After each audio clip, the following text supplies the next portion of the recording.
প্রকৌশলী থাকলে ওখানে গাজর নষ্ট হওয়ার সম্ভাবনা আছে। তারপরে আমি এইটার সাফল্য আমি এটার সাফল্য চাই, আমি চাই এটার সাফল্য।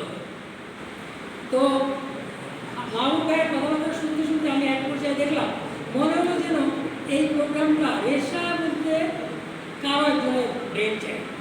হতে পারে সেটা মাহবুব ভাই, হতে পারে হক ভাই, হতে পারে উপেন্দ্র ভাই, আই স্যালুট দেন, আমি তাদেরকে সম্মান জানাই। এখানে আমি ব্যক্তিগতভাবে দু একটা কথা এই জন্য বলতেছি কারণ আমাকে এই কমিটির অনেকগুলো কমিটি দিয়েছিল। আমি এক্সিকিউটিভ কমিটি, আমি এই কর্ডিনেটর, ও কর্ডিনেটর, মানে 5-6টা পদ। আমি মাহবুব ভাইকে বললাম, মাহবুব ভাই এত পদ তো আমি দিতে পারি, আমি ছোটো মানুষ, আমার এত পদের দরকার নেই, আমি শুধু থাকবো। সেই জন্য আমাকে কিন্তু আজকে দাওয়াত করে তারপরেও আমি আসছি।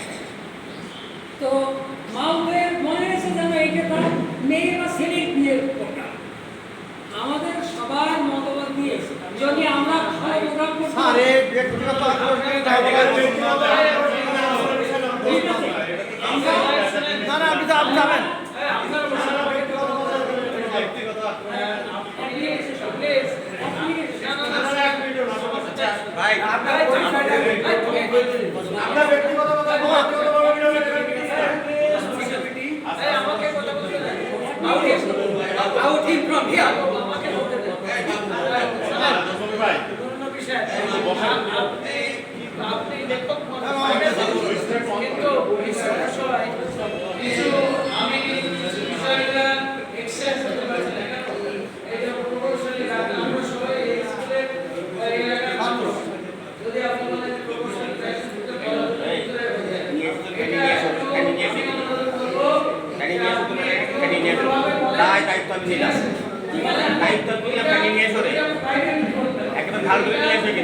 এরপরে প্রোগ্রামগুলোই আমি আশা করতে পারি যে আমি এখানে আসবো ইনশাআল্লাহ।